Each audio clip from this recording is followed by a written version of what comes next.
Am I supposed to know this? If I get this wrong, I am going to quit YouTube. I'm literally going to just deactivate my account. Yo, it's Herman here, and today I'll be taking a video editing quiz and then giving away $20 for each question I get wrong. Now, I've been paid to edit videos for 9 years, and today I'll be the one who's paying for not knowing my video editing basics. Feel free to follow along and see how many you get right compared to me. I place my bets on you. In old Hollywood, people often started their movie making careers in the editing room. Why? Pay the least amount of money? Yeah, sounds about right. It was the easiest task for a new person to learn, didn't require any skills. It allowed new people to learn about all aspects of movie making. I feel like the last one is the most likely answer, but I feel like being on set is the best way to learn all aspects of movie making. I shouldn't have done this quiz first thing in the morning. I'm gonna guess it's this one, okay? I'm gonna assume people had the right intention. Correct. My wallet is happy. Next question. Camera work is at the center of video production. True or false? I love cinematographers. I love the camera operator, but I wouldn't say it's the center of video production. I'm gonna go with false. 2 for 2. What is the center of video production? The center, as in like pre-production, production, post-production. So it would be filming, right? But scripting is really important. So isn't that the center of video production? This is why I didn't do well in school. I just like psych myself out. Okay, it's gotta be scripting, right? Without a good script, your video is gonna be terrible. Doesn't matter what type of voodoo magic video editing you end up doing. I'm gonna submit my answer and what? I know this is a video editing quiz, but that doesn't mean that editing is the most important part of video production. I like how it tells me that the question difficulty is easy. I still stand by scripting, okay? Editing is the process of cutting out the bad parts. True or false? No, there is way more than that. That is only one thing that you can do with video editing. So I'm gonna say false. It's also to tell a better story. There's just a lot of different things. Editing is almost an art form because you have to know what to cut to make people look good. It's true. You are trying to cover up the mistakes of the director and cameraman. Also true. Sometimes you're blending together images and sounds to make a connected piece. That sounds about right. It's not really an art, it's just moving things around to look good. I mean, that's part of it too, but 3 sounds the most appropriate. How is the power of editing shown with the video of the man and the baby? Is there supposed to be a video? Guys, do you understand this question or am I just dumb? Let's take my best guess. Well, that was a curveball. What do they mean that 1 + 1 is 3 or 50 in editing? I've never heard this before, so I don't know. It means editing allows you to play tricks on the mind of the viewer. Sounds legit. It means editing is hard to explain to others. It means editing makes no sense to anyone. Or it means that sometimes you just have to guess because there isn't a right answer. I mean, that's kind of true too, but I feel like it's because it helps play tricks to the minds of the viewers, and that's what's so powerful about editing. That's how we can shape the story in post and tell a really effective story. Of course I got that right. What is different about editing of the second clip of the man and... I swear, I'm supposed to be seeing a video clip here. This kind of confirms it because I have no idea what they're talking about. I just have to click one, right? This is just quiz roulette. I'm just gonna close my eyes. I'm just gonna pick one.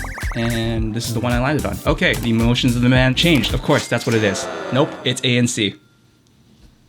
Who would have guessed? When watched by an audience, side-by-side shots tell a story, seem linked, don't always flow together, all of the above. All of the above, or none of the above. Nope, it's all of the above. Boom. In the third clip, the editor convinces the...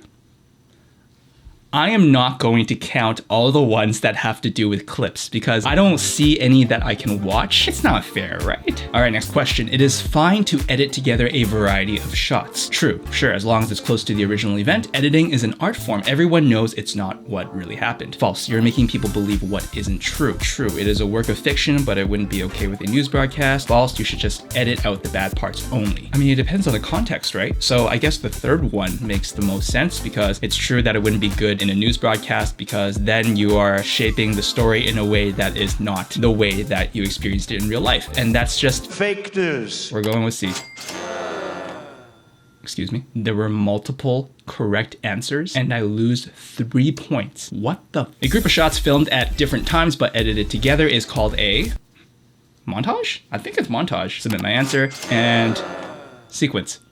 They got me there. Most major news shows like 60 Minutes have edited together shots taken at different times. I don't really watch news broadcasts that much, but I'm pretty sure it's true because they're reporting an event that happened already. Been losing too much money here. A wide shot gives you Am I supposed to know this? Establishment, a wider field of view, a headache when it's placed into a quiz. I'm gonna do establishment. I'm curious to know what it actually is. Setting, location, where we are. That's what establishing is, right? Again, question difficulty, easy. And a close-up provides, based off the answers from wide shot, close-up provides details, focus, right? I want to write details. That was the first one that came to my head. Yeah. Oh, by the way, if you're enjoying what you're watching so far, then let me know by hitting the like button below. It really does help a lot. I'm not doing any ad reads or sponsorships. All I ask is for you to subscribe if you want to see more videos like this. Now, my goal on the channel is to create entertaining videos that share what I learn and hopefully inspire others to create. Now, I've been learning quite a bit from this quiz, so let's find out how much more money I'm about to lose. If ending with a wide shot, use the same shot you started with to remind the audience of location. Don't think you really need to do that. Don't ever use a wide shot to end a sequence, just continue to get tighter. Not true, I think you can just do whatever you want as long as it makes sense. Just zoom out, use a different wide shot than the one you started with. I would say the last one is the answer, and the reason is because it's usually quite taboo if you're reusing a shot, especially if you're not delivering new information, so we're gonna go with that. Boom. Yeah, I was pretty confident about that. Not confident about the rest of this quiz though. A match cut in editing means, okay, I made a video on this. I am expecting to get this answer right. There is a continuity from one shot to the next. You have good matches. People have to freeze between shots while filming. None of the above. Nope, it's answer number one. If I get this wrong, I am going to quit YouTube. I am literally going to just deactivate my account. That was the most confident I felt until I hit the submit button. Editing is invisible if you only use perfect match cuts. The audience doesn't notice the editing. You're able to count the shots, both A and B or both B and C. I think it's gotta be B. That's the obvious one, but it took me a little bit just in case. It has to be B. That's the only way that it's invisible. It's because the audience doesn't notice. I mean, you only use perfectly matched cuts? Are you serious? No, I do not agree with this. This quiz is wrong. Editing is not invisible if you only use perfectly matched cuts. That's really deliberate. People are going to be like, oh, that's a really clever edit. And that's not invisible anymore because the audience is gonna notice. Whoever made this quiz is wrong. That's all I'm gonna say. That's all I'm gonna say. To get a cut right, you need a good actor who will follow direction perfectly every time, a good editor who will spend the time to match things up perfectly, a good director who will order a variety of shots, a good cameraman who will keep rolling just in case. All but mostly B. Yeah, it's all valid and mostly B. Boom. Still a 38 out of 100. Not looking so good. If your goal is invisible editing, then you should be making cuts before action, during action, after action. During? Yes. A jump cut should be avoided. It is making cuts before action, joining clips that are too similar, when someone jumps while filming, avoiding by zooming. It's when someone jumps while filming, right? That's why it's called a jump cut. Haha. It's joining clips that are too similar.